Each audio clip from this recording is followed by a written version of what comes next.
When you're thinking about stepping up your barbershop or setting up a home studio, the first big question is always the same: will this chair actually hold up day in, day out, or will it end up being a pricey placeholder? I've spent the last few weeks looking at a handful of hydraulic barber chairs, reading the specs, checking the few reviews that exist, and even scrolling through forums where barbers talk about the wear and tear they see on a daily basis. My goal here is to give you a clear picture of what the Pibbs 661 Seville actually delivers in a real-world setting, so you can decide if it's worth the investment for your specific needs. Link is in the description if you want to check the product details on Amazon. First, let's talk about the kind of setup most barbers work with. You're usually dealing with a chair that has to be moved around a tight space, adjusted up and down while a client is in the chair, and reclined for shaves or haircutting angles that require you to lean back comfortably. The hydraulic system is the heart of that adjustability, and the Seville uses a standard hydraulic pump that you operate with a lever on the side. In practice, that means you can raise or lower the seat with one smooth motion, and you don't have to wrestle with a crank every time a client changes height. For anyone who's done a full day of cutting and finds the pump sticking or feeling overly stiff, that can be a real time saver. The recline function on the Seville is another point that often trips up buyers. Some chairs offer a half recline that's barely enough for a shave, while others go all the way back to a near-flat position. The Seville lands in the middle. It reclines to about 130 degrees, which is enough for a classic straight razor shave without making the client feel like they're on a lounge chair. In a shop where you do both hair cutting and close-up facial work, that range feels practical. It's not a full-body recline you'd expect in a spa chair, but it's also not a stiff, limited tilt that forces you to keep your hands awkwardly positioned. One practical strength that shows up when you compare the Seville to some of the lower-priced alternatives is the footrest.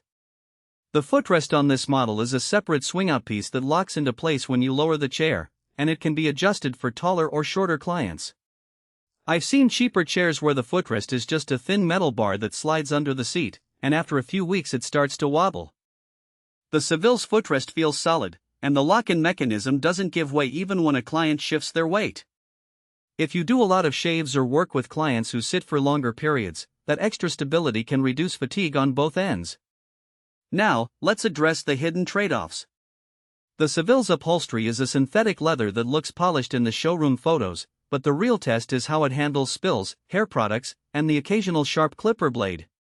Synthetic leather is generally easier to wipe down than cloth, but it can also be prone to cracking if you expose it to harsh chemicals or keep the chair in direct sunlight for hours. In the few buyer comments that do surface, a couple of users mention that after a few months of daily use, the surface starts to feel a little less supple around the edges. That's not a deal breaker if you're planning to keep the chair in a climate-controlled shop, but it's something to keep in mind if you're operating in a hot, humid environment. Another practical weakness is the weight of the chair itself.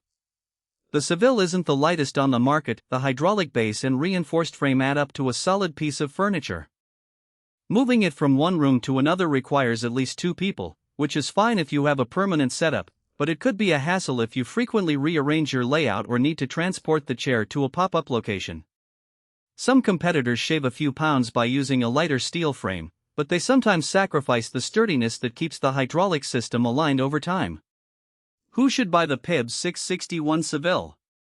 If you're a professional barber who runs a full-service shop and needs a chair that can handle a mix of haircuts, shaves, and occasional facial treatments, this is a solid middle ground option. The hydraulic lift works smoothly, the recline angle is practical, and the footrest feels secure. It also looks sleek enough to match a modern core, which can be a subtle boost for client perception. If you're setting up a home barbershop where space is limited, the chair's footprint is reasonable. It's not as bulky as some high-end salon chairs, and the base sits close to the wall, leaving a bit of room to move around. On the other hand, if you're on a strict budget and you only need a chair for basic haircuts, you might find better value in a simpler hydraulic model that forgoes the adjustable.